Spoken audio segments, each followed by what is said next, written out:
नमस्कार दोस्तों, रतन GS classes में एक बार फिर से आप सभी का तहे दिल से हार्दिक हार्दिक अभिनंदन और स्वागत है।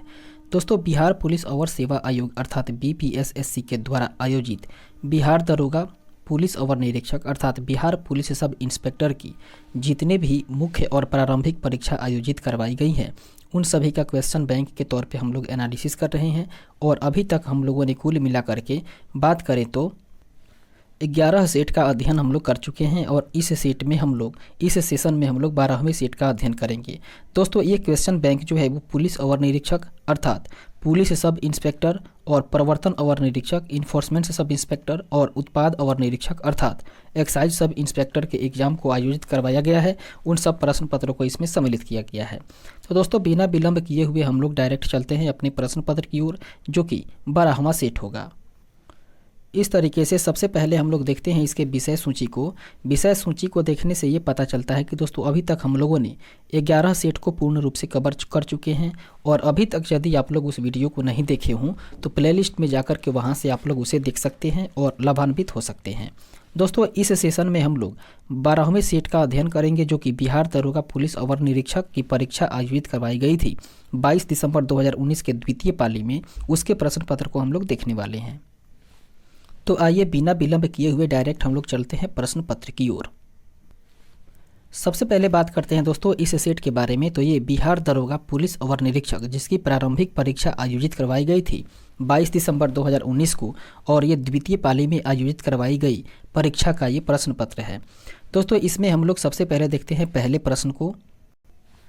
पहला प्रश्न कह रहा है निम्नलिखित को सुमेलित कीजिए। दोस्तों, दो सूची दिया हुआ है, एक सूची 1 है जिसमें कि घटना है और दूसरा सूची 2 है जिसमें कि वर्ष है। अर्थात कौन सी घटना किस वर्ष में घटित हुई थी, इससे सही सुमेलन करना है। सबसे पहले कह रहा है दोस्तों अहमदाबाद मिल हड़ताल। अहमदाबाद मिल हड़ताल की बात करें तो वो घटित हुई थी दोस्तों 1918 ईस्वी में। अर्थात ये नंबर है, इसका मिलान हो जाएगा डी से, सॉरी दोस्तों 4 से। उसके बाद बात करते हैं दोस्तों बी में जो है खेड़ा सत्याग्रह। खेड़ा सत्याग्रह जो हुआ था दोस्तों वो हुआ था 1918 ईस्वी में ही, अर्थात बी का मिलान हो जाएगा 3 से। इसके बाद बात करते हैं जो जालियांवाला बाग हत्याकांड है। जालियांवाला बाग हत्याकांड हुआ था दोस्तों 1919 ईस्वी में, इसका मिलान हो जाएगा 2 से। और चंपारण सत्याग्रह हुआ था 1917 ईस्वी में, अर्थात डी का मिलान हो जाएगा 1 से। इस प्रकार हम लोग इसके कूट को देखते हैं तो इसके कूट को देखने से ये पता चलता है कि इसका राइट आंसर हो जाएगा ऑप्शन नंबर सी।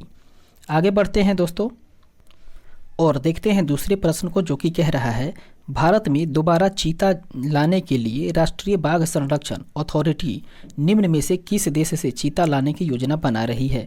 वो बना रही है दोस्तों नामीबिया से। ऑप्शन नंबर बी इसका राइट आंसर होगा। अगला प्रश्न देखते हैं 3 नंबर, जो कि कह रहा है भारतीय संविधान की उद्देशिका में न्याय शब्द के निम्नलिखित में से किस रूप का उल्लेख नहीं है। अर्थात भारतीय संविधान की उद्देशिका में न्याय शब्द के निम्नलिखित में से किस रूप का उल्लेख नहीं है, तो वो है दोस्तों कानूनी का। ऑप्शन नंबर बी इसका राइट आंसर हो जाएगा। अर्थात भारत के संविधान की प्रस्तावना में 3 प्रकार का न्याय है, जिसमें कि सामाजिक, आर्थिक और राजनैतिक न्याय है। वहीं स्वतंत्रता की बात करें तो 5 प्रकार की स्वतंत्रता है, जिसमें कि विचार, अभिव्यक्ति, विश्वास, धर्म और उपासना की है। और वहीं 2 प्रकार की समानता भी है, जिसमें कि प्रतिष्ठा और अवसर की समता का उल्लेख किया गया है। संविधान की प्रस्तावना को संविधान की कुंजी कहा जाता है। इस तरीके से आगे बढ़ते हैं और देखते हैं अगले प्रश्न को। 4 नंबर प्रश्न, जो कि कह रहा है भारत के संविधान में निम्नलिखित में से कौन सी याचिका का उल्लेख नहीं है। इसका सही आंसर हो जाएगा दोस्तों ऑप्शन नंबर डी, अर्थात व्यादेश की उल्लेख नहीं किया गया है। देखते हैं दोस्तों भारतीय संविधान के बारे में बात करें तो भारतीय संविधान के न्यायिक संबंध में 5 प्रकार की याचनाएं या याचिकाएं हैं, जिसमें कि बंदी प्रत्यक्षीकरण, परमादेश, उसके बाद में प्रतिषेध, उत्प्रेषण और अधिकार परीक्षा। इसकी शक्ति प्रदान की गई है। अनुच्छेद 32 में सर्वोच्च न्यायालय तथा अनुच्छेद 226 में उच्च न्यायालय को रीट जारी करने का भी अधिकार दिया गया है। आगे बढ़ते हैं, नेक्स्ट क्वेश्चन को देखते हैं 5वां नंबर, जो कि कह रहा है विद्युत विभवांतर की एसआई मात्रक क्या है या एसआई इकाई क्या है। दोस्तों, विद्युत विभवांतर की एसआई इकाई की बात करें तो वो है वोल्ट। ऑप्शन नंबर डी इसका राइट आंसर हो जाएगा। दोस्तों, किन्हीं 2 बिंदुओं के विद्युत विभवांतरों के अंतर को विभवांतर कहा जाता है और विभवांतरों को वोल्ट मापी के द्वारा ही मापा जाता है। और इसकी एसआई मात्रा की बात करें तो वो वोल्ट है, जबकि इसे भी अक्षर से व्यक्त किया जाता है। आगे बढ़ते हैं नेक्स्ट क्वेश्चन 6 नंबर, जो कि कह रहा है निम्नलिखित में से कौन सी पर्वत श्रृंखला नेपाल में संबंधित नहीं है। अर्थात निम्नलिखित में से वह कौन सी पर्वत श्रृंखला है जो नेपाल से संबंधित नहीं है। इसका राइट आंसर हो जाएगा Arakan Yoma, option number D इसका राइट आंसर हो जाएगा। आराकान योमा की बात करें तो ये म्यांमार में हिमालय पर्वत का उत्तर दक्षिण विस्तृत रूप है। यह नेपाल हिमालय से संबंधित नहीं है। आगे बढ़ते हैं, अगले प्रश्न को देखते हैं 7वां नंबर प्रश्न, जो कि कह रहा है निम्नलिखित में से कौन सी संसदीय समिति का सदस्य अनिवार्य रूप से सत्ताधारी दल के सदस्यों में से होता है। इसका सही आंसर हो जाएगा ऑप्शन नंबर ए, अर्थात प्राक्कलन समिति। बात करें प्राक्कलन समिति के बारे में तो ये लोकसभा के 30 सदस्य होते हैं और इसका सभापति सत्ता दल का सदस्य होता है। आगे बढ़ते हैं, नेक्स्ट क्वेश्चन को देखते हैं 8 नंबर प्रश्न, जो कि कह रहा है भारत के उत्तर पूर्व में गार्जी बेलोनिया रेल ट्रैक का उद्घाटन निम्नलिखित में से किस राज्य में किया गया। इसका सही आंसर हो जाएगा त्रिपुरा राज्य, ऑप्शन नंबर सी इसका राइट आंसर होगा। दोस्तों, प्रधानमंत्री नरेंद्र मोदी ने 9 फरवरी 2019 ईस्वी को पूर्वोत्तर राज्य त्रिपुरा की राजधानी अगरतला में गार्जी बेलोनिया रेलवे लाइन का उद्घाटन किया था। आगे बढ़ते हैं, अगले प्रश्न को देखते हैं 9 नंबर, जो कि कह रहा है भारतीय संविधान के कौन से अनुच्छेद में मूल कर्तव्यों का उल्लेख किया गया है।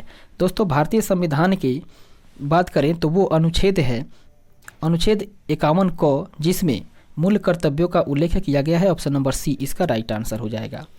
दोस्तों, बात करें भारतीय संविधान के बारे में तो इसके अनुच्छेद 51 क में ही मूल कर्तव्यों का उल्लेख किया गया है और 1976 ईस्वी में सरकार के द्वारा गठित स्वर्ण सिंह समिति की सिफारिश पर 42वें संविधान संशोधन के द्वारा इसे जोड़ा गया और वर्तमान में मूल कर्तव्य की बात करें तो वो 11 है। आगे बढ़ते हैं, नेक्स्ट क्वेश्चन 10 नंबर, जो कि कह रहा है निम्नलिखित में से कौन सी अधातु कमरे के ताप पर तरल होती है। दोस्तों, वो अधातु है ब्रोमीन, जो कि कमरे के ताप पर तरल होती है। ऑप्शन नंबर सी इसका राइट आंसर हो जाएगा। ब्रोमीन की बात करें तो ये आवर्त सारणी में सप्तम मुख्य समूह का तत्व है और सामान्यतः जो दोस्तों ये सामान्य ताप पर केवल यही अधातु जो है वो द्रव अवस्था में रहती है। इसके 2 स्थिर समस्थानिक भी हैं जिसकी द्रव्यमान संख्या 79 और 81 है। इस तरीके से आगे बढ़ते हैं और देखते हैं 11वें नंबर प्रश्न को, जो कि कह रहा है भारत ने डैश की सहायता देने के लिए ऑपरेशन समुद्र मैत्री चलाया था। अर्थात भारत जो है वो इंडोनेशिया को सहायता देने के लिए ही ऑपरेशन समुद्र मैत्री चलाया था। ऑप्शन नंबर बी इसका राइट आंसर हो जाएगा। बात करें दोस्तों तो ये भारत जो है वो भारत ने इंडोनेशिया के मध्य सुलावेसी प्रांत में भूकंप और सुनामी से पीड़ित लोगों की सहायता के लिए ही ऑपरेशन समुद्र मैत्री अक्टूबर 2018 ईस्वी में चलाया था। आगे बढ़ते हैं, देखते हैं 12वें नंबर प्रश्न को, जो कि कह रहा है इकाई सतह क्षेत्रफल पर लंबवत लगने वाला बल निम्न में से किसे परिभाषित करता है। वो करता है दोस्तों दाब को। ऑप्शन नंबर सी इसका राइट आंसर हो जाएगा। अर्थात बात करें तो किसी सतह के इकाई क्षेत्रफल पर लगने वाले अभिलंब बल को दाब कहा जाता है और इसकी एसआई मात्रक जो है वो पास्कल होती है और पास्कल बराबर 1 न्यूटन प्रति वर्ग मीटर होता है। इस तरीके से आगे बढ़ते हैं और देखते हैं 13वें नंबर प्रश्न को, जो कि कह रहा है मालविकाग्निमित्रम के लेखक कौन है। दोस्तों, मालविकाग्निमित्रम के लेखक की बात करें तो वो है कालिदास। ऑप्शन नंबर सी इसका राइट आंसर हो जाएगा। अर्थात कालिदास के द्वारा ही मालविकाग्निमित्रम लिखित एक नाटक है जो कि संस्कृत भाषा में है और यह 5 अंकों का नाटक है जिसमें मालव देश की राजकुमारी मालविका तथा विदिशा के राजा अग्निमित्र की प्रेम और उसके विवाह का वर्णन किया गया है। इस तरीके से आगे बढ़ते हैं और देखते हैं 14 नंबर प्रश्न, जो कि कह रहा है हाल ही में विश्व बैंक की सहायता से कृषि क्षेत्र का सपोर्ट प्रोजेक्ट भारत के किस राज्य में शुरू किया गया। वो किया गया दोस्तों महाराष्ट्र में। ऑप्शन नंबर बी इसका राइट आंसर होगा। अगला प्रश्न 15 नंबर, जो कि कह रहा है निम्नलिखित में से किस बीमारी का संबंध निक्षय पोषण योजना से है। इसका सही आंसर हो जाएगा ट्यूबरक्लोसिस अर्थात टीबी का। ऑप्शन नंबर बी इसका राइट आंसर होगा। बात करें दोस्तों तो केंद्र सरकार के द्वारा अप्रैल 2018 ईस्वी में लॉन्च की गई निक्षय पोषण योजना का उद्देश्य टीबी बीमारी से जूझ रहे मरीजों को केंद्र सरकार के द्वारा वित्तीय सहायता प्रदान करवाना था। इस तरीके से आगे बढ़ते हैं, नेक्स्ट क्वेश्चन को देखते हैं। 16 नंबर प्रश्न कह रहा है हिंद स्वराज के लेखक निम्नलिखित में से कौन थे। दोस्तों हिंद स्वराज के लेखक थे Mahatma Gandhi, option number B इसका राइट आंसर होगा। इसके अलावा और भी कुछ पुस्तक और उसके लेखक की बात करें तो गीता रहस्य, केसरी मराठा इसके लेखक है बाल गंगाधर तिलक, जबकि नेशन नामक पुस्तक के लेखक हैं गोपाल कृष्ण गोखले। वहीं डिस्कवरी ऑफ इंडिया, मेरी कहानी, उसके बाद में दोस्तों पिंगल्स ऑफ वर्ल्ड हिस्ट्री, ये जो किताब है वो पंडित जवाहरलाल नेहरू के द्वारा लिखी गई है। आगे बढ़ते हैं, नेक्स्ट क्वेश्चन देखते हैं 17 नंबर, जो कि कह रहा है निम्नलिखित सूत्रों में से कौन सा चूना पत्थर को निरूपित करता है। दोस्तों निम्नलिखित में से जो सूत्र दिया गया है उसमें से CaCO3 जो है वो चूना पत्थर को निरूपित करता है, ऑप्शन नंबर बी इसका राइट आंसर हो जाएगा। चूना पत्थर की बात करें तो इसे प्राथमिक तौर से कैल्साइट होता है। दोस्तों चूना पत्थर में जो है वो प्राथमिक तौर से कैल्साइट होता है, यद्यपि चूना पत्थर में MgCO3 भी कम मात्रा में उपस्थित होता है जो कठोर कैल्शियम चट्टान होती है। इस तरीके से 18 नंबर प्रश्न को देखें, जो कि कह रहा है भारत में प्रधानमंत्री डैश। दोस्तों भारत में प्रधानमंत्री जो हैं वे लोकसभा में बहुमत दल द्वारा मनोनीत किया जाता है, ऑप्शन नंबर डी इसका राइट आंसर होगा। बात करें दोस्तों भारतीय संविधान के अनुच्छेद 75 में, तो इसके अनुसार प्रधानमंत्री की नियुक्ति राष्ट्रपति करता है और प्रधानमंत्री मंत्रिपरिषद का प्रधान होता है तथा वह लोकसभा के बहुमत दल के द्वारा मनोनीत किया जाता है। प्रधानमंत्री राष्ट्रपति एवं मंत्रिपरिषद के बीच जो है वो संवाद की एक मुख्य कड़ी होता है।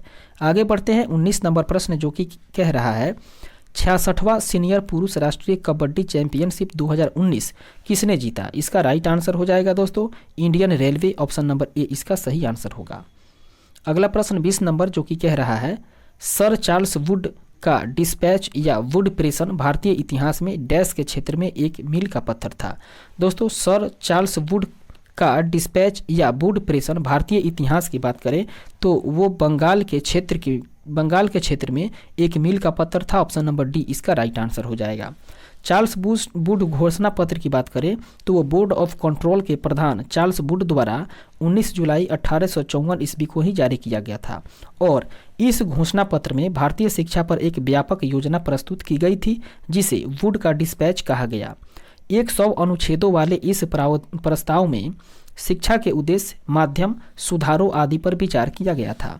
इस तरीके से आगे बढ़ते हैं, देखते हैं 21 नंबर प्रश्न, जो कि कह रहा है हीराकुंड बांध जिस नदी पर निर्मित है वह नदी कौन सी है। अर्थात हीराकुंड बांध जो है वो किस नदी पर है, तो वो है दोस्तों महानदी पर, ऑप्शन नंबर ए इसका राइट आंसर हो जाएगा। हीराकुंड जो है दोस्तों वो भारत में, जो भारत की बात करें तो भारत में हीराकुंड बांध अर्थात हीराकुंड बांध विद्युत परियोजना उड़ीसा राज्य में महानदी पर निर्मित है जहां से बिजली की सप्लाई होती है। इस तरीके से आगे बढ़ते हैं, देखते हैं 22 नंबर प्रश्न, जो कि कह रहा है मखसीन निम्नलिखित में से किस देश की स्थानीय पवन है। मखसीन की बात करें तो वो है दोस्तों मिस्र की, ऑप्शन नंबर सी इसका राइट आंसर हो जाएगा। आगे बढ़ते हैं, नेक्स्ट क्वेश्चन को देखते हैं 23 नंबर, जो कि कह रहा है तारों का टिमटिमाना तारों की रोशनी के वायुमंडल में से डैश के कारण होता है। अर्थात तारों के टिमटिमाना तारों की रोशनी के वायुमंडल में से अपवर्तन के कारण होता है, ऑप्शन नंबर ए इसका राइट आंसर हो जाएगा। आगे बढ़ते हैं, देखते हैं 24 नंबर प्रश्न, जो कि कह रहा है निम्नलिखित में से कौन सा कथन सही नहीं है। दोस्तों सही नहीं है कथन की बात करें तो इसका राइट आंसर हो जाएगा ऑप्शन नंबर डी इसका राइट आंसर होगा, अर्थात इथेनॉल पानी में घुलता नहीं है। आगे बढ़ते हैं दोस्तों और देखते हैं अगले प्रश्न को। 25 नंबर प्रश्न, जो कि कह रहा है निम्नलिखित में से कौन सा विषय भारतीय संविधान के अनुसार संघीय सूची में सम्मिलित नहीं है। इसका सही आंसर हो जाएगा स्थानीय शासन, ऑप्शन नंबर सी इसका राइट आंसर हो जाएगा। अर्थात भारतीय संविधान के अंतर्गत केंद्र एवं राज्यों के बीच शक्तियों के बंटवारे के लिए 3 सूचनाएं दी गई है। 3 सूचियाँ दी गई है। पहली सूची है संघ सूची जिसमें 100 विषय हैं और 100 विषय के अंतर्गत रेलवे, आरबीआई, डाक इत्यादि आते हैं, जबकि दूसरा है राज्य सूची, इसके अंतर्गत 61 विषय हैं और 61 विषय के अंतर्गत में स्थानीय शासन, पुलिस, जन स्वास्थ्य इत्यादि आते हैं, जबकि तीसरा सूची है समवर्ती सूची और इसके अंतर्गत 52 विषय आते हैं जिसमें आते हैं दोस्तों वन, विवाह, तलाक, शिक्षा इत्यादि सम्मिलित होते हैं। इस तरीके से आगे बढ़ते हैं और देखते हैं 26 नंबर प्रश्न, जो कि कह रहा है वह उपकरण जो विद्युत धारा उत्पन्न करने के लिए इस्तेमाल किया जाता है वो क्या कहलाता है? दोस्तों, वह उपकरण जो विद्युत धारा उत्पन्न करने के लिए इस्तेमाल किया जाता है वो कहलाता है दोस्तों जनित्र। ऑप्शन नंबर ए इसका राइट आंसर हो जाएगा। अर्थात जनित्र का उपयोग विद्युत धारा उत्पन्न करने के लिए किया जाता है। यह रासायनिक ऊर्जा का रूपांतरण विद्युत ऊर्जा में करता है। इस 27 नंबर प्रश्न कह रहा है ऑलिव रिडले सागरीय कछुआ को डैश के नाम से भी जाना जाता है। इसका सही आंसर हो जाएगा दोस्तों पैसिफिक रिडले सागरीय कछुआ। ऑप्शन नंबर ए इसका राइट आंसर होगा। अगला प्रश्न को देखते हैं 28 नंबर, जो कि कह रहा है 13वीं ईस्ट एशिया समिट अर्थात पूर्वी एशिया सम्मेलन का आयोजन निम्नलिखित में से किस देश में किया गया? इसका सही आंसर हो जाएगा सिंगापुर। ऑप्शन नंबर सी इसका राइट आंसर हो जाएगा। आगे बढ़ते हैं और देखते हैं अगले प्रश्न को 29 नंबर प्रश्न, जो कि कह रहा है कोई वस्तु यदि स्थिर है या निश्चित वेग से एक सीधी रेखा पर गति कर रही है तो यदि उस पर कोई बाह्य बल नहीं लगाया जाए तो वह अपनी प्रारंभिक अवस्था में ही बनी रहती है। और यह कथन जो है दोस्तों वो न्यूटन के गति का प्रथम नियम है। ऑप्शन नंबर बी इसका राइट आंसर हो जाएगा। दोस्तों, इसके अनुसार बात करें तो यदि कोई वस्तु विराम अवस्था में है या एक सरल रेखा में समान वेग से गतिशील है तो उसकी विरामावस्था या समान गति की अवस्था में परिवर्तन तभी होता है जब उस पर कोई बाह्य बल लगाया जाता है दोस्तों। और यह काम होता है दोस्तों न्यूटन के गति के नियम के कारण। जब दोस्तों इस नियम को कहा जाता है न्यूटन गति का प्रथम नियम, और बाह्य बल के अभाव में किसी वस्तु के अपनी विराम अवस्था या समान गति की अवस्था को बनाए रखने की प्रवृत्ति को जड़त्व कहते हैं। अतः उपयुक्त नियम को जड़त्व का नियम भी कह सकते हैं। इस तरीके से इसका सही आंसर होगा ऑप्शन नंबर बी अर्थात न्यूटन का गति का प्रथम नियम। आगे बढ़ते हैं, देखते हैं 30 नंबर प्रश्न, जो कि कह रहा है मानव शरीर में गुब्बारे नुमा संरचनाएं जिन्हें डैश कहा जाता है वह श्वसन के दौरान गैसीय आदान प्रदान के लिए सतह प्रदान करती है। वो है दोस्तों एल्वियोलाई। ऑप्शन नंबर सी इसका राइट आंसर हो जाएगा एल्वियोलाई। दोस्तों, मानव शरीर में गुब्बारे नुमा संरचना जिन्हें कि एल्वियोलाई कहा जाता है वह श्वसन के दौरान गैसीय आदान प्रदान के लिए सतह प्रदान करती है। आगे बढ़ते हैं, नेक्स्ट देखते हैं 31 नंबर प्रश्न, जो कि कह रहा है डिजिटल करेंसी अबेर निम्नलिखित में से किसके द्वारा लॉन्च की गई? दोस्तों, अबेर जो है वो यूएई की और सऊदी अरब के द्वारा लॉन्च की गई। ऑप्शन नंबर बी इसका राइट आंसर हो जाएगा।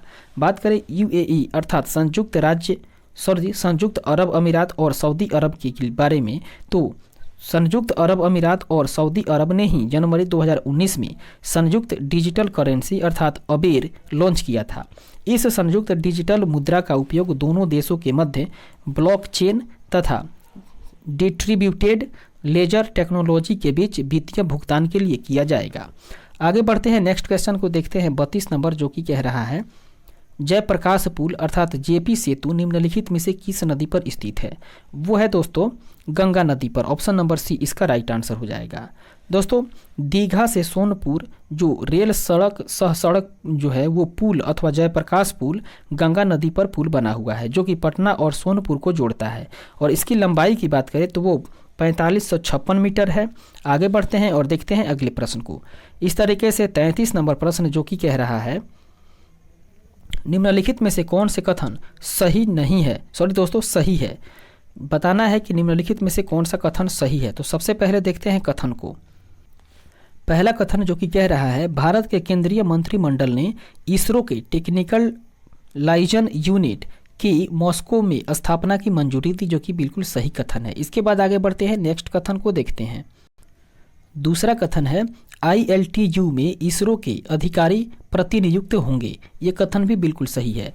और तीसरा कथन कह रहा है इसरो का गगनयान मानव अंतरिक्ष कार्यक्रम 15 अगस्त 2022 तक पूरा होने का लक्ष्य रखा गया है। तो इस तरीके से हम लोग देख रहे हैं ये कथन भी बिल्कुल सही है। तीनों के तीनों कथन सही है। ऑप्शन नंबर डी इसका राइट आंसर हो जाएगा उपयुक्त में सभी। इस तरीके से हम लोग आगे बढ़ते हैं और देखते हैं अगले प्रश्न को। 34 नंबर प्रश्न, जो कि कह रहा है गुजरात के भुज में विनाशकारी, फिर से पढ़ेंगे दोस्तों 34 नंबर प्रश्न को, जो कि कह रहा है गुजरात के भुज में विनाशकारी भूकंप की उत्पत्ति जिस वर्ष में हुई थी वह वर्ष है दोस्तों 2001 ईस्वी। ऑप्शन नंबर बी इसका राइट आंसर हो जाएगा। दोस्तों 26 जनवरी 2001 ईस्वी को भारत के 51वें गणतंत्र दिवस की सुबह 8:46 पर ही गुजरात के भुज में भयंकर विनाशकारी भूकंप आया था। रिएक्टर पैमाने पर इसे 7.7 तीव्रता वाला दर्ज किया गया था, जो कि ये जो इसका केंद्र जो है दोस्तों, ये भूकंप का केंद्र गुजरात के ही कच्छ जिला में चबारी गांव से लगभग 9 किलोमीटर दक्षिण पश्चिम में था और इसमें लगभग 40,000 लोगों की मृत्यु हुई थी एवं 4 लाख जो घर हैं वो नष्ट हो गए थे। आगे बढ़ते हैं, देखते हैं 35 नंबर प्रश्न जो कि कह रहा है, निम्नलिखित कथनों पर विचार करिए। नीचे कथन दिया हुआ है उसको हम लोग पढ़ते हैं। पहला कथन कह रहा है 2018 आईसीसी अंडर 19 क्रिकेट विश्व कप की मेजबानी न्यूजीलैंड ने की थी। ये कथन बिल्कुल सही है। और दूसरा है दोस्तों 2018 आईसीसी अंडर 19 क्रिकेट विश्व कप भारत ने जीता। यह कथन भी बिल्कुल सही है। वहीं तीसरे कथन को देखें जो कि कह रहा है वर्ष 2018 में आईसीसी अंडर 19 क्रिकेट विश्व कप में ऑस्ट्रेलिया द्वितीय स्थान पर रहा था, जो कि बिल्कुल सही है। चौथा है 2020 आईसीसी अंडर 19 क्रिकेट विश्व कप की मेजबानी इंग्लैंड करेगा। ये कथन सही नहीं है। इस तरीके से हम लोगों ने देखा है कथन 1, कथन 2 और कथन 3 बिल्कुल सही है, तो इसका राइट आंसर हो जाएगा ऑप्शन नंबर बी, अर्थात 1, 2 और 3 सही है। इस तरीके से बात करें दोस्तों अगले प्रश्न की, तो अगला प्रश्न 36 नंबर जो कि कह रहा है भारत में पहली आर्थिक जनगणना कब की गई थी। पहली आर्थिक जनगणना की बात करें तो वो की गई थी दोस्तों 1977 ईस्वी में। ऑप्शन नंबर ए इसका राइट आंसर हो जाएगा। भारत में प्रथम या पहली जनगणना की बात करें तो वो की गई थी 1872 ईस्वी में लॉर्ड मेयो के शासनकाल में, और नियमित रूप से जनगणना की गई थी 1881 ईस्वी में लॉर्ड रिपन के द्वारा। वहीं भारत में पहली आर्थिक जनगणना की बात करें तो वो 1977 ईस्वी में हुई थी, और रिजले ने सर्वप्रथम वैज्ञानिक आधार पर भारत की जनसंख्या का प्रजातीय विभेदीकरण किया था। इस तरीके से आगे बढ़ते हैं, देखते हैं 37वें नंबर प्रश्न को जो कि कह रहा है 17वें लोकसभा चुनाव कितने चरण में संपन्न हुए। दोस्तों 17वां लोकसभा चुनाव जो है वो कुल मिलाकर के 7 चरण में संपन्न हुआ था। ऑप्शन नंबर डी इसका राइट आंसर होगा। अगला प्रश्न 38 नंबर जो कि कह रहा है निम्नलिखित में से कौन मलेशिया का 16वां राजा बना है। दोस्तों मलेशिया के 16वें राजा की बात करें तो वे बने हैं सुल्तान अब्दुल्ला। ऑप्शन नंबर बी इसका राइट आंसर हो जाएगा। इस तरीके से आगे बढ़ते हैं 39 नंबर प्रश्न जो कि कह रहा है समाचार पत्र राष्ट्र गुफ्तार।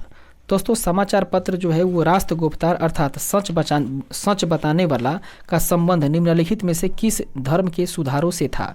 इसका सही आंसर हो जाएगा पारसी धर्म से। ऑप्शन नंबर डी इसका राइट आंसर हो जाएगा। आगे बढ़ते हैं और देखते हैं अगले प्रश्न को। 40 नंबर प्रश्न जो कि कह रहा है सितंबर 2019 में राजस्थान के नवनियुक्त राज्यपाल कौन हैं। दोस्तों सितंबर 2019 में जो राजस्थान के नए राज्यपाल की नियुक्ति हुई थी वे थे दोस्तों Kalraj Mishra. Option number D इसका राइट आंसर होगा। 41 नंबर प्रश्न जो कि कह रहा है ब्रेड मोल्ड या राइजोपस में जनन होता है, वो होता है दोस्तों लैंगिक प्रजनन के द्वारा। ऑप्शन नंबर डी इसका राइट आंसर होगा। अगला प्रश्न 42 नंबर जो कि कह रहा है अरुण 3 जल परियोजना निम्नलिखित में से किस देश में स्थित है। दोस्तों अरुण 3 जल परियोजना जो है वो बात करें दोस्तों तो नेपाल में स्थित है। ऑप्शन नंबर सी इसका राइट आंसर हो जाएगा। अरुण 3 की बात करें तो ये जल परियोजना जो है जल विद्युत परियोजना पूर्वी नेपाल के सनखुवा सभा जिले में अरुण नदी पर स्थित है, और इस परियोजना के अंतर्गत 70 मीटर ऊंचा गुरुत्वीय बांध और भूमिगत पावर हाउस के साथ 11.47 किलोमीटर की हेड रेस सुरंग नदी के बाएं किनारे पर बनाए जाने की योजना है। इस तरीके से आगे बढ़ते हैं और देखते हैं 43 नंबर प्रश्न जो कि कह रहा है भारत के डैश राज्य में हॉर्नबिल फेस्टिवल का आयोजन किया जाता है। अर्थात बात करें दोस्तों तो भारत का जो नागालैंड राज्य है उसी में हॉर्नबिल फेस्टिवल का आयोजन किया जाता है। ऑप्शन नंबर ए इसका राइट आंसर होगा। हॉर्नबिल के बारे में बात करें तो यह उत्सव का आयोजन नागालैंड में प्रत्येक वर्ष 1 से लेकर के 10 दिसंबर के बीच होता है। इस तरीके से आगे बढ़ते हैं 44वें नंबर प्रश्न को देखें जो कि कह रहा है निम्नलिखित में से कौन मानव जीवन के सभी दुखों के नाश के लिए अष्टांगिक मार्ग की सलाह देता है। वो देता है दोस्तों Gautam Buddha. Option number C इसका राइट आंसर हो जाएगा। दोस्तों बुद्ध के द्वारा दुखों से मुक्ति हेतु अष्टांगिक मार्ग की बात कही गई है, जिसके पालन करने के उपरांत मनुष्य की भव्य तृष्णा नष्ट हो जाती है और उसे निर्वाण प्राप्त हो जाता है। दोस्तों बुद्ध ने मध्यम वर्ग का उपदेश दिया। बुद्ध धर्म में, बुद्ध धर्म में ईश्वर और आत्मा की परिकल्पना नहीं है, परंतु पुनर्जन्म की मान्यता जरूर दी गई है। आगे बढ़ते हैं 45 नंबर प्रश्न, जो कि कह रहा है 1931 ईस्वी में इंडियन नेशनल कांग्रेस का अधिवेशन कहाँ आयोजित हुआ था। दोस्तों 1931 ईस्वी में की बात करें तो इंडियन नेशनल कांग्रेस का अधिवेशन जो है वो हुआ था कराची में। ऑप्शन नंबर डी इसका राइट आंसर हो जाएगा। और 1931 ईस्वी में कांग्रेस की बैठक कराची में हुई थी और इसी बैठक की अध्यक्षता सरदार वल्लभ भाई पटेल ने की थी। और इसी अधिवेशन में मौलिक अधिकार और राष्ट्रीय आर्थिक प्रोग्राम पर प्रस्ताव पारित किए गए थे। मौलिक अधिकारों का ड्राफ्ट पंडित जवाहरलाल नेहरू के द्वारा तैयार किया गया था। आगे बढ़ते हैं, देखते हैं 46 नंबर प्रश्न, जो कि कह रहा है यूनाइटेड किंगडम ने नया सिक्का ब्लैक होल किसके सम्मान में जारी किया है। इसका सही आंसर हो जाएगा दोस्तों स्टीफन हॉकिंग्स के सम्मान में। ऑप्शन नंबर बी इसका राइट आंसर होगा। अगला प्रश्न देखते हैं 47 नंबर, जो कि कह रहा है निम्नलिखित में से कौन 1905 ईस्वी में बंगाल के विभाजन के समय भारत के वायसरॉय थे। इसका सही आंसर हो जाएगा दोस्तों Lord Curzon. Option number D इसका राइट आंसर होगा। अर्थात बंगाल का विभाजन लॉर्ड कर्जन के काल में 1905 ईस्वी में किया गया था और इसके निर्णय की घोषणा 20 जुलाई 1905 ईस्वी को की गई थी तथा यह 16 अक्टूबर 1905 ईस्वी से लागू हुआ।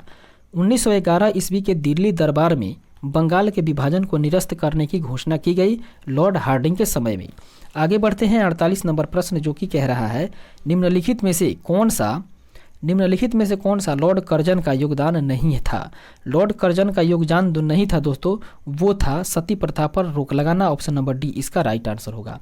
अर्थात महान समाज सुधारक राजा राम मोहन राय ने ही समाज को जागरूक किया और सती प्रथा के खिलाफ एक जन आंदोलन करके उस समय के भारतीय गवर्नर लॉर्ड विलियम बेंटिक की सहायता से 1829 ईस्वी में कानून बना करके सती प्रथा का उन्मूलन किया था। इस तरीके से आगे बढ़ते हैं, देखते हैं 49 नंबर प्रश्न, जो कि कह रहा है पोकल्ली धान भारत के साथ साथ अंतर्राष्ट्रीय मीडिया में भी खबरों में था। इसका संबंध निम्नलिखित में से किस राज्य से है। दोस्तों इसके संबंध की बात करें तो वो केरल राज्य से है। ऑप्शन नंबर सी इसका राइट आंसर हो जाएगा। अर्थात पोकाली धान जो है वो उसकी खेत जो है वो केरल में एर्नाकुलम, त्रिशूल और अल्पाझु जिले में होती है और इसकी खेती में किसान किसी भी रासायनिक पदार्थ का उपयोग नहीं करते हैं, जिसके कारण इसका विशेष स्वाद होता है। यह पूरी तरीके से जैविक खेती होती है और पोकाली चावल को 2007 ईस्वी में भौगोलिक संकेत अर्थात GI टैग और लोगो भी मिला था।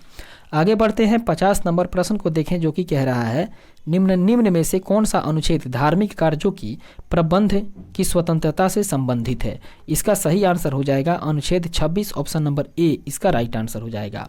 अनुच्छेद 26 की बात करें तो ये धार्मिक कार्यों के प्रबंधन की स्वतंत्रता से संबंधित है, जबकि अनुच्छेद 23 की बात करें तो अनुच्छेद 23 जो है वो मानव के दुर्व्यवहार और बलात् श्रम का प्रतिषेध करता है, जबकि अनुच्छेद 24 की बात करें तो ये बालकों के नियोजन का प्रतिषेध करता है और अनुच्छेद 28 जो है वो शिक्षा संस्थाओं में धार्मिक उपासना में उपस्थित होने का निषेध करता है। इस तरीके से आगे बढ़ते हैं 51 नंबर प्रश्न, जो कि कह रहा है ट्यूरिंग अवार्ड किस क्षेत्र से संबंधित है। ट्यूरिंग अवार्ड की बात करें दोस्तों तो वो कंप्यूटर विज्ञान एवं AI से संबंधित है। ऑप्शन नंबर सी इसका राइट आंसर हो जाएगा। अर्थात संयुक्त राज्य अमेरिका की संस्था एसोसिएशन फॉर कंप्यूटिंग मशीनरी के द्वारा ट्यूरिंग पुरस्कार की स्थापना 1966 ईस्वी में की गई थी। आगे बढ़ते हैं 52 नंबर प्रश्न, जो कि कह रहा है नोंग करेम डांस फेस्टिवल 2019 का आयोजन निम्नलिखित में से किस राज्य में किया गया था। वो किया गया था मेघालय राज्य में। ऑप्शन नंबर ए इसका राइट आंसर होगा। अगला प्रश्न देखते हैं 53 नंबर प्रश्न कह रहा है कैबिनेट मिशन प्लान की योजना के तहत संविधान सभा का गठन हुआ था। दोस्तों कैबिनेट मिशन प्लान की तहत या कैबिनेट मिशन प्लान की योजना के तहत बात करें तो संविधान सभा का गठन हुआ था दिसंबर 1946 ईस्वी में। ऑप्शन नंबर बी इसका राइट आंसर हो जाएगा। आगे बढ़ते हैं नेक्स्ट क्वेश्चन को देखते हैं 54 नंबर, जो कि कह रहा है पद्म विभूषण से सम्मानित छत्तीसगढ़ की तीजन बाई निम्न में से किससे संबंधित है। इसका संबंध रहा है दोस्तों गायन से। ऑप्शन नंबर ए इसका राइट आंसर होगा। आगे बढ़ते हैं अगला प्रश्न को देखते हैं 55 नंबर, जो कि कह रहा है पुनगानूर एक नस्ल है। दोस्तों पुनगानूर जो है वो एक गाय की नस्ल है। ऑप्शन नंबर सी इसका राइट आंसर हो जाएगा। बात करें पुंगानूर के बारे में तो एक गाय की नस्ल है जिसकी दुग्ध क्षमता जो है वो 100 लीटर प्रतिदिन की होती है। गाय का मूल्य 12 करोड़ रुपये, जो कि आंध्र प्रदेश के चित्तूर जिले की एक देसी गाय अब विलुप्त होने जा रही है उससे है। आगे बढ़ते हैं, देखते हैं 56 नंबर प्रश्न जो कि कह रहा है सेबी का मुख्यालय स्थित है। दोस्तों सेबी का मुख्यालय की बात करें तो वो मुंबई में स्थित है। ऑप्शन नंबर बी इसका राइट आंसर हो जाएगा। आगे बढ़ते हैं और देखते हैं अगले प्रश्न को, 57 नंबर प्रश्न जो कि कह रहा है निम्नलिखित कथनों में से कौन सही है। दोस्तों सही कथन के बारे में बात करें तो पहला कथन कह रहा है ट्राई की स्थापना 1997 ईस्वी में की गई थी, जो कि बिल्कुल सही है। दूसरा है ट्राई की स्थापना संसद के द्वारा पारित कानून द्वारा की गई थी, ये बिल्कुल सही कथन है। तीसरा कथन है ट्राई की स्थापना का उद्देश्य टेलीकॉम क्षेत्र को रेगुलेट करना था, जो कि बिल्कुल सही है। और चौथा कथन है डॉक्टर RS शर्मा ट्राई के वर्तमान प्रमुख हैं, जो कि बिल्कुल सही है। तत्कालिक एग्जाम के अनुसार का डाटा है। इस तरीके से हम लोगों ने देखा कि चारों का चारों कथन सही है, तो इसका राइट आंसर हो जाएगा ऑप्शन नंबर डी, अर्थात 1, 2, 3 और 4 सभी के सभी सही हैं। अगला प्रश्न 58 नंबर जो कि कह रहा है जल राशि जो स्पेन एवं फ्रांस दोनों के ही साथ तटीय क्षेत्र बनाती है वह कौन सी है। दोस्तों वो है बिस्के की खाड़ी। ऑप्शन नंबर डी इसका राइट आंसर हो जाएगा। अर्थात बिस्के की खाड़ी पूर्वोत्तरी आंध्र महासागर या अंध महासागर की एक खाड़ी है जो केल्टिक सागर से दक्षिण में स्थित है और यह फ्रांस और स्पेन के पश्चिमी छोर के कुछ भाग से सटी हुई है और इसका नाम स्पेन के बास्क प्रदेश एवं पड़ोसी फ्रांस के क्षेत्रों में बोली जाने वाली बास्क भाषा से लिया गया है। इस तरीके से अगले प्रश्न को देखते हैं 59 नंबर जो कि कह रहा है हिप्पोकैम्प किस ग्रह का चंद्रमा है। दोस्तों हिप्पोकैम्प की बात करें तो यह है नेपच्यून का चंद्रमा। ऑप्शन नंबर बी इसका राइट आंसर हो जाएगा। दोस्तों ट्राइटनम व हिप्पोकैम्प्स नेपच्यून का एक प्रमुख उपग्रह है। टाइटेनियम उपग्रह यूरेनस का, उसके बाद में टाइटन शनि का तथा फोबोस एवं डिमोस मंगल का उपग्रह है। सर्वाधिक उपग्रह वाला ग्रह की बात करें तो वो शनि है, जबकि पृथ्वी का एकमात्र उपग्रह चंद्रमा है। बुध एवं शुक्र का कोई ग्रह नहीं है। इस तरीके से 60 नंबर प्रश्न को देखते हैं जो कि कह रहा है ब्लू माउंटेन पर्वत शिखर भारत के जिस राज्य में स्थित है वह राज्य कौन सा है। दोस्तों वो राज्य है मिजोरम। ऑप्शन नंबर ए इसका राइट आंसर हो जाएगा। अर्थात ब्लू माउंटेन के रूप में विख्यात फैंगपुई जो है वो भारत के पूर्वोत्तर राज्य मिजोरम का एक लोकप्रिय शहर है। मिजोरम का यह आकर्षक पर्यटन स्थल अपनी पहाड़ी सौंदर्यता के लिए जाना जाता है। दोस्तों बात करें तो फैंगपुई मिजोरम की सबसे ऊंची चोटी है और यह स्थान हमेशा रंग बिरंगी तितलियों से भरा रहता है। इसके बाद आगे बढ़ते हैं, देखते हैं 61 नंबर प्रश्न जो कि कह रहा है कारकोता राजवंश का संबंध निम्नलिखित में से किसके इतिहास से था। इसका सही आंसर हो जाएगा दोस्तों जम्मू कश्मीर के इतिहास से। ऑप्शन नंबर बी इसका राइट आंसर होगा। अर्थात कारकोता या कारकोट कश्मीर का एक कायस्थ क्षत्रिय राजवंश था जिसमें गुनंद वंश के पश्चात कश्मीर का अपना आधिपत्य जमाया। इसकी स्थापना की बात करें तो इसकी स्थापना 625 ईस्वी में हुई तथा यहाँ की राजधानी परिहासपुर थी। आगे बढ़ते हैं, नेक्स्ट क्वेश्चन को देखते हैं 62 नंबर प्रश्न जो कि कह रहा है ब्रह्मोस मिसाइल के बारे में निम्नलिखित में से कौन सा कथन सत्य है। दोस्तों सत्य कथन की बात करें तो पहला कथन है यह 2 चरण में चलने वाली मिसाइल है, जो कि बिल्कुल सही है। दूसरा है इसकी उड़ान क्षमता 290 किलोमीटर तक की है, जो कि बिल्कुल सही है। तीसरा है यह पाराध्वनिक गति से चल सकती है, जो कि बिल्कुल सही है। अगले कथन को देखते हैं। चौथा कथन कह रहा है यह दागो और भूल जाओ तंत्र के आधार पर कार्य करती है, जो कि बिल्कुल सही है। इस तरीके से हम लोगों ने देखा कि चारों के चारों कथन सही है। ऑप्शन नंबर डी इसका राइट आंसर हो जाएगा। उपयुक्त में सभी 1, 2, 3 और 4। इस तरीके से आगे बढ़ते हैं और देखते हैं अगले प्रश्न को। 63 नंबर प्रश्न जो कि कह रहा है बिहार में 1857 की क्रांति का नेतृत्व किसने किया था। दोस्तों बिहार में बात करें 1857 ईस्वी के क्रांति का नेतृत्वकर्ता की तो वो है Kunwar Singh. Option number A इसका राइट आंसर हो जाएगा। अर्थात 1857 ईस्वी के क्रांति का नेतृत्व बिहार में कुंवर सिंह।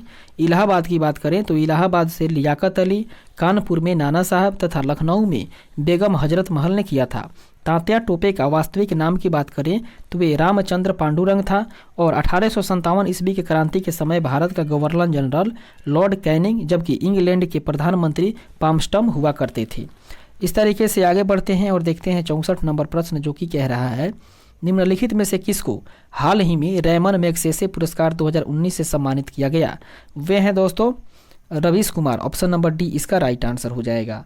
अगला प्रश्न 65 नंबर जो कि कह रहा है निम्नलिखित में से कौन से भारत के राष्ट्रीय खेल दिवस के बारे में सही कथन है? दोस्तों सही कथन की बात करें तो वो है राष्ट्रीय खेल दिवस भारत के प्रतिवर्ष 29 अगस्त को मनाया जाता है। ये कथन जो है वो बिल्कुल सही है। और दूसरा कथन कह रहा है कि यह मेजर ध्यानचंद के सम्मान में मनाया जाता है, जो कि बिल्कुल सही कथन है। इस तरीके से तीसरे कथन को देखें तो तीसरा कथन कह रहा है भारत के राष्ट्रपति इस दिन प्रतिभावान खिलाड़ी का सम्मान करते हैं। और चौथा कथन है 2019 में इस दिन मेरी कॉम को खेल रत्न पुरस्कार के लिए नामांकित किया गया था। इस तरीके से हम लोगों ने देखा कि केवल 1 और 2 कथन सही हो रहा है, 3 और 4 सही नहीं हो रहे हैं। तो इसका राइट आंसर हो जाएगा ऑप्शन नंबर ए, अर्थात केवल 1 और 2 सही ऑप्शंस हैं। इस तरीके से आगे बढ़ते हैं और देखते हैं अगले प्रश्न को। 66 नंबर प्रश्न जो कि कह रहा है निम्नलिखित में से कौन से देश सार्क के सदस्य हैं? दोस्तों सार्क सदस्य की बात करें तो इसमें से सार्क सदस्य का देश हो जाएगा बांग्लादेश, उसके बाद भूटान, नेपाल, श्रीलंका और उसके बाद में बात करें दोस्तों तो पाकिस्तान और ईरान, अर्थात ये सभी के सभी जो है वो सार्क देश के सदस्य हैं। तो इस तरीके से इसका राइट आंसर हो जाएगा ऑप्शन नंबर ए। यहाँ पर ईरान जो है वो सार्क का सदस्य नहीं होगा दोस्तों। इस तरीके से केवल 1, 2, 3, 4 और 5 अर्थात बांग्लादेश, भूटान और नेपाल, श्रीलंका और अफगानिस्तान सार्क का सदस्य हो जाएगा। ऑप्शन नंबर ए इसका राइट आंसर हो जाएगा। ईरान की बात करें तो ये सार्क का सदस्य नहीं है। और प्रश्न जो 5 दिए हुए हैं वो सभी जो हैं वो इसके अतिरिक्त भी बात करें तो भारत, मालदीव एवं पाकिस्तान भी सार्क का सदस्य है। इस तरीके से आगे बढ़ते हैं और देखते हैं अगले प्रश्न को।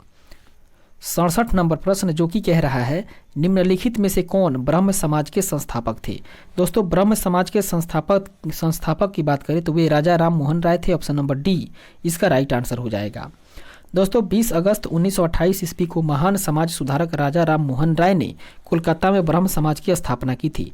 तत्कालीन भारतीय समाज में व्याप्त कुरीतियों को दूर करने के लिए आंदोलन भी चलाया था। इस तरीके से अगले प्रश्न को देखते हैं 68 नंबर जो कि कह रहा है नीरज चोपड़ा निम्नलिखित में से किस खेल से संबंध है? दोस्तों नीरज चोपड़ा की बात करें तो वे भाला फेंक खेल से संबंधित है। ऑप्शन नंबर बी इसका राइट आंसर हो जाएगा।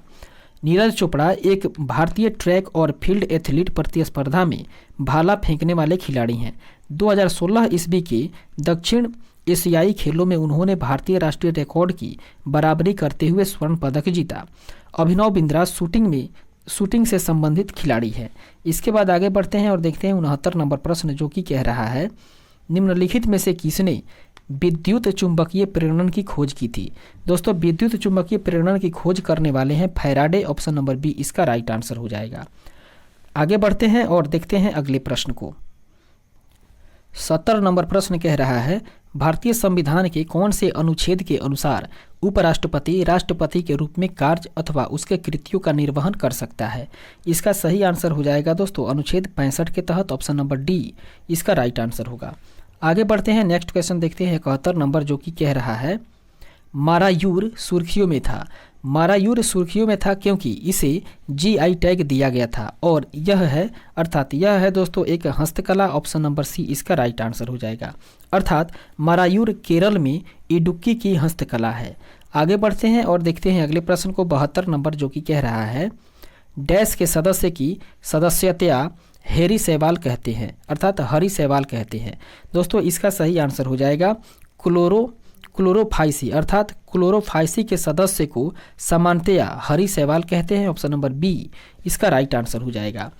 क्लोरोफाइसी की बात करें तो क्लोरोफाइसी के सदस्य को हरी सहवाल कहते हैं और क्लोरेला नामक शैवाल को अंतरिक्ष यान के केबिन में हौज में उगा करके अंतरिक्ष यात्री को प्रोटीन युक्त भोजन, जल और ऑक्सीजन प्राप्त हो सकते हैं।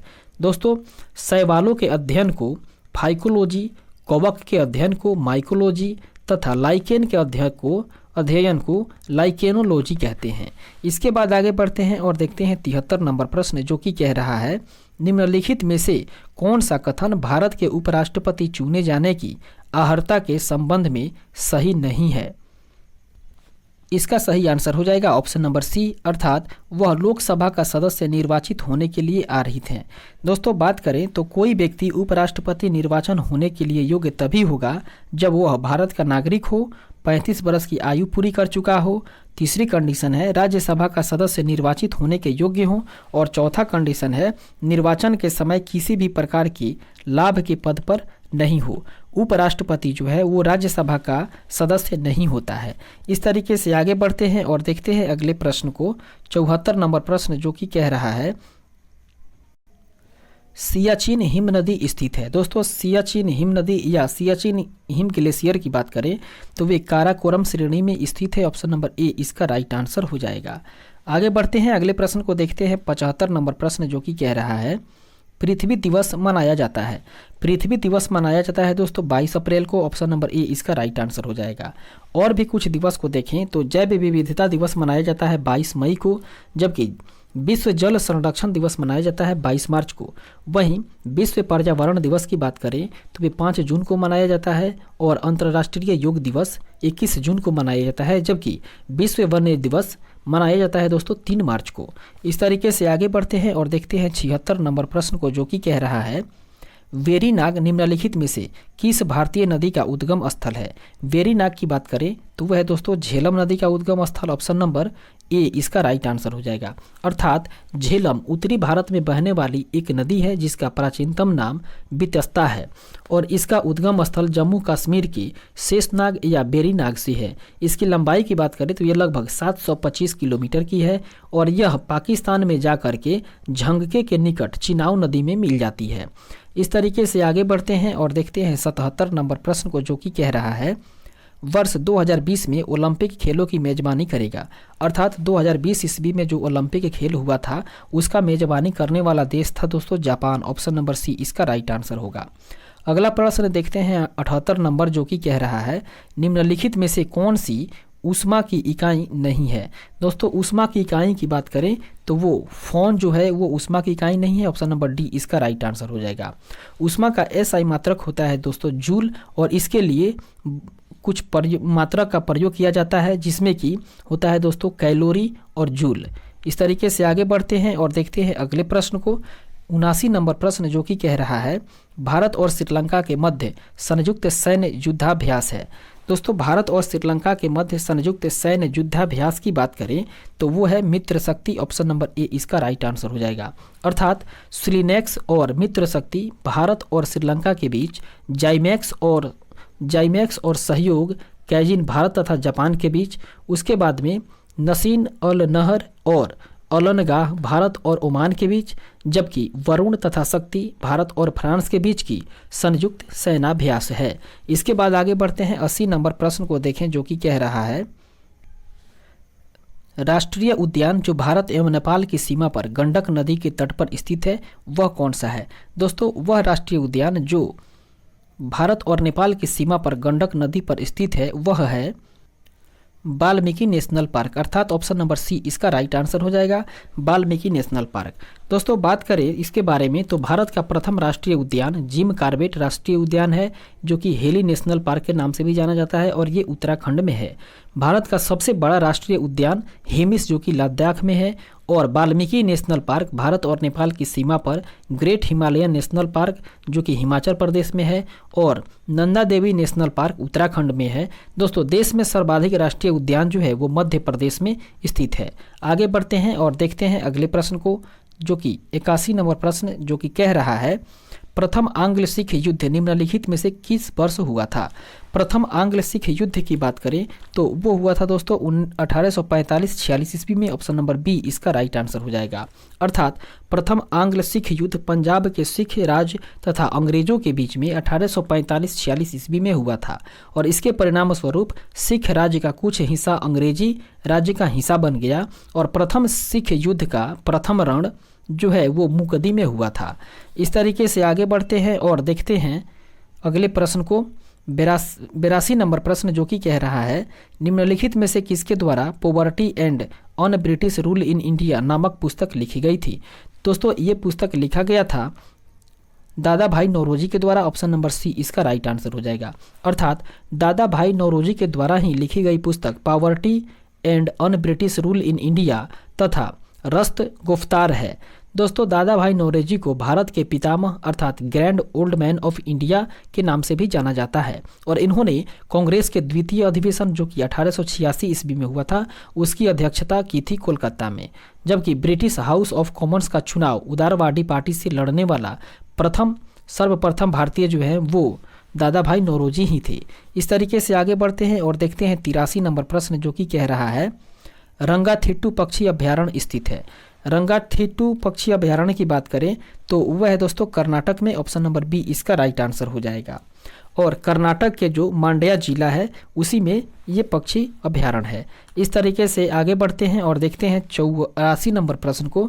84 नंबर प्रश्न कह रहा है मिल्क ऑफ मैग्नीशियम या मिल्क ऑफ मैग्नीशिया का पीएच मान कितना होता है। इसका पीएच मान होता है दोस्तों 10.5, ऑप्शन नंबर सी इसका राइट आंसर हो जाएगा। 85 नंबर प्रश्न जो कि कह रहा है बुकर पुरस्कार विजेता एन्ना बर्न्स द्वारा निम्नलिखित में से कौन सी पुस्तक लिखी गई है। दोस्तों इनके द्वारा लिखी गई पुस्तक जो है वो है मिल्कमैन, ऑप्शन नंबर ए इसका राइट आंसर हो जाएगा। अर्थात उत्तरी आयरिश लेखिका जो है वो एन्ना बर्न्स अपने तीसरे पूर्ण अवधि के उपन्यास जो कि मिल्कमैन है उसके लिए 2018 में मैन बुकर पुरस्कार जीती थी और यह पुस्तक एक 18 वर्षीय लड़की के बारे में है जिसे मिडल सिस्टर के नाम से भी जाना जाता है। उसे मिल्कमैन नामक पुराने अर्धसैनिक व्यक्ति के द्वारा यौन उत्पीड़न किया गया था। इस तरीके से आगे बढ़ते हैं और देखते हैं अगले प्रश्न को। 86 नंबर प्रश्न जो कि कह रहा है निम्नलिखित में से कौन सा विकल्प समरूपी अंगों का उदाहरण नहीं है। समरूपी अंगों की बात करें दोस्तों तो वो बंदर के हाथ नहीं है, ऑप्शन नंबर डी इसका राइट आंसर हो जाएगा। समरूपी अंग की बात करें तो जो अंग उत्पत्ति तथा संरचना में समान होते हैं तथा कार्य में भिन्न भिन्न होते हैं वे समजात अंग कहलाते हैं, जैसे कि पक्षी के पंख तथा घोड़े के अग्रपाद, मनुष्य की बाजू तथा गाय की अग्रपाद।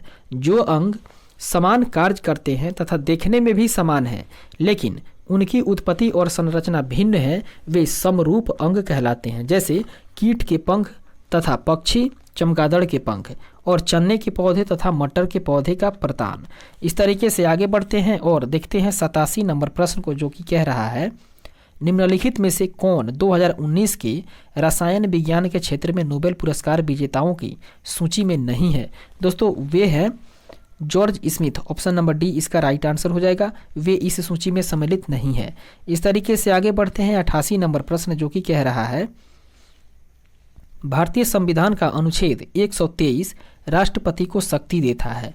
अर्थात भारतीय संविधान का जो अनुच्छेद 123 है वो राष्ट्रपति को संसद में विश्राम शक्ति या विश्रांति काल में आदेश जारी करने की शक्ति देता है, ऑप्शन नंबर डी इसका राइट आंसर हो जाएगा। बात करें दोस्तों तो संसद के स्थगन के समय भारतीय संविधान के अनुच्छेद 123 के तहत राष्ट्रपति अध्यादेश जारी कर सकता है जिसका प्रभाव संसद के अधिनियम के समान होता है। यह सत्र के रूप में होने के 6 सप्ताह तक रहता है, परंतु राष्ट्रपति राज्य सूची के विषयों पर अध्यादेश जारी नहीं कर सकता। जब दोनों सदन जो है वो सत्र में होते हैं तब यह शक्ति राष्ट्रपति को नहीं होती। अनुच्छेद 72 की बात करें तो इसके तहत राष्ट्रपति को क्षमादान देने की शक्ति प्रदान की गई है। इसके बाद आगे बढ़ते हैं और देखते हैं 89 नंबर प्रश्न जो कि कह रहा है निम्नलिखित में से कौन 29 अगस्त 1947 ईस्वी में गठित प्रारूप समिति के सदस्य नहीं थे। इसका सही आंसर हो जाएगा दोस्तों doctor Rajendra Prasad, option number D इसका राइट आंसर हो जाएगा। दोस्तों 29 अगस्त 1947 ईस्वी को भारतीय संविधान सभा में संविधान का मसौदा तैयार करने के लिए एक 7 सदस्यीय प्रारूप समिति अर्थात ड्राफ्टिंग कमेटी का गठन किया गया और इसके 7 सदस्य थे भीमराव अंबेडकर जो कि अध्यक्ष थे। इसके बाद में के.एम. मुंशी, बी.एल. मित्रा, एन.जी. अयंगर, सैयद मोहम्मद सदातुल्लाह, उसके बाद में डी.पी. खेतान और कृष्ण स्वामी अय्यर। दोस्तों बाद में बी.एल. मित्रा की जगह एन. माधवराव एवं डी.पी. खेतान की जगह में टी.टी. कृष्णमाचारी को सदस्य बना लिया गया। इसके बाद आगे बढ़ते हैं और देखते हैं 90 नंबर प्रश्न जो कि कह रहा है वर्ष 2020 ईस्वी में ओलंपिक के लिए चेटी रोबोट किस देश ने अनावरित किया है। इसका सही आंसर होगा ऑप्शन नंबर डी अर्थात जापान। आगे बढ़ते हैं नेक्स्ट क्वेश्चन देखते हैं 91 नंबर जो कि कह रहा है नेचुरेलिस हिस्टोरिया के लेखक कौन है? इसके लेखक हैं दोस्तों प्लिनी। ऑप्शन नंबर ए इसका राइट आंसर हो जाएगा, प्लिनी। दोस्तों नेचुरेलिस हिस्टोरिया नामक पुस्तक जो है वो प्लिनी के द्वारा लिखी गई है। भारत का भूगोल नामक पुस्तक टॉलमी के द्वारा, उसके बाद में पॉलिटिक्स नामक पुस्तक अरस्तु के द्वारा, और हिस्टोरिका नामक पुस्तक हेरोडोट्स के द्वारा, तथा पेरिप्लस ऑफ द एरिथ्रियन सी नामक पुस्तक के लेखक अज्ञात हैं, जबकि इतिहास का पिता कहा जाता है हेरोडोट्स को। इस तरीके से आगे बढ़ते हैं और देखते हैं अगले प्रश्न को, 92 नंबर प्रश्न, जो कि कह रहा है निम्नलिखित में से किसके द्वारा स्मार्ट इंडिया हैकाथॉन 2019 आयोजित किया गया था? इसका राइट आंसर हो जाएगा दोस्तों ऑप्शन नंबर सी अर्थात मानव संसाधन विकास मंत्रालय के द्वारा। ऑप्शन नंबर सी इसका राइट आंसर होगा। आगे बढ़ते हैं, नेक्स्ट देखते हैं 93 नंबर प्रश्न, जो कि कह रहा है पंछी के बारे में निम्नलिखित में से कौन से कथन सत्य हैं?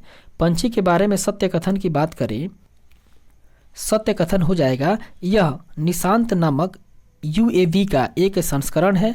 और तीसरा कथन हो जाएगा सही, इसमें कैमरा तथा लेजर उपकरण लगे हैं। और चौथा कथन सही हो जाएगा अर्थात यह भारत का उत्पाद है। अर्थात 2, 3 और 4 कथन सही है, तो इसका राइट आंसर हो जाएगा ऑप्शन नंबर बी अर्थात केवल 2, 3 और 4 सही है। इसके बाद आगे बढ़ते हैं और देखते हैं अगले प्रश्न को, 94 नंबर प्रश्न, जो कि कह रहा है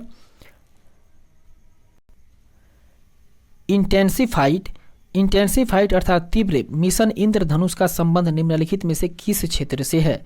इसका सही आंसर हो जाएगा दोस्तों ऑप्शन नंबर डी अर्थात टीकाकरण से है। ऑप्शन नंबर डी इसका राइट आंसर हो जाएगा। दोस्तों भारत सरकार के स्वास्थ्य एवं परिवार कल्याण मंत्रालय ने 25 दिसंबर 2014 ईस्वी को मिशन इंद्रधनुष की शुरुआत की थी। और मिशन इंद्रधनुष एक बूस्टर टीकाकरण कार्यक्रम है जो कम टीकाकरण कवरेज वाले 201 जिलों में शुरू हुआ था। इस तरीके से आगे बढ़ते हैं और देखते हैं 95 नंबर प्रश्न, जो कि कह रहा है लोथल किस नदी के निकट स्थित है? लोथल की बात करें तो वो भोगवा नदी के निकट स्थित है। ऑप्शन नंबर डी इसका राइट आंसर हो जाएगा। दोस्तों गुजरात के में स्थित लोथल जो है वो भोगवा नदी के किनारे स्थित है। और इसके उत्खननकर्ता की बात करें तो रंगनाथ राव हुआ करते थे। लोथल एवं सुरकोटदा सिंधु सभ्यता का प्रमुख बंदरगाह था। और मनके बनाने के कारखाने लोथल एवं चनहुदड़ो तथा अग्निकुंड लोथल एवं कालीबंगन से प्राप्त हुआ है। स्वतंत्रता प्राप्ति के बाद हड़प्पा संस्कृति के सर्वाधिक स्थल जो है वो गुजरात में ही खोजे गए।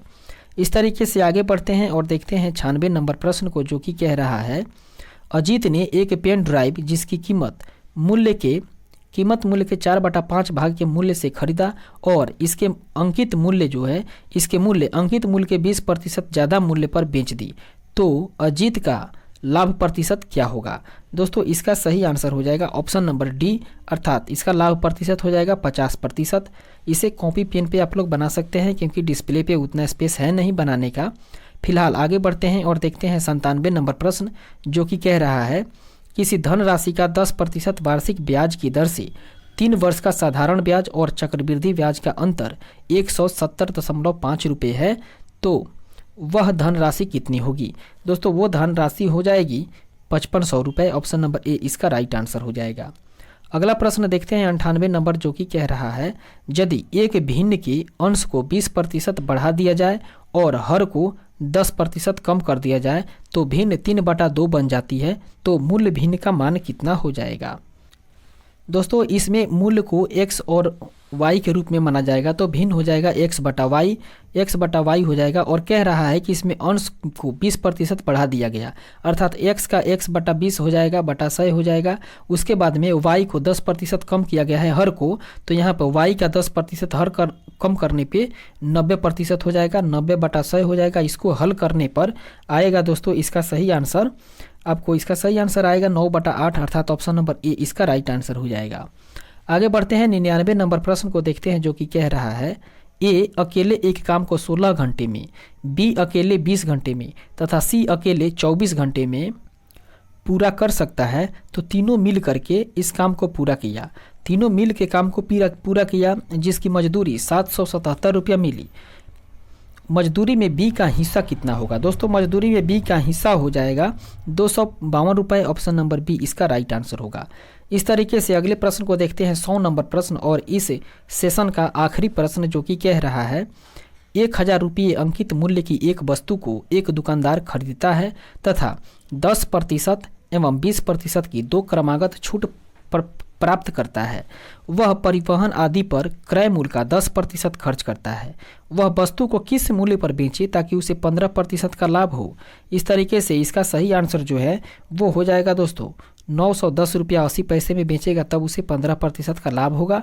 ऑप्शन नंबर ए इसका राइट आंसर होगा।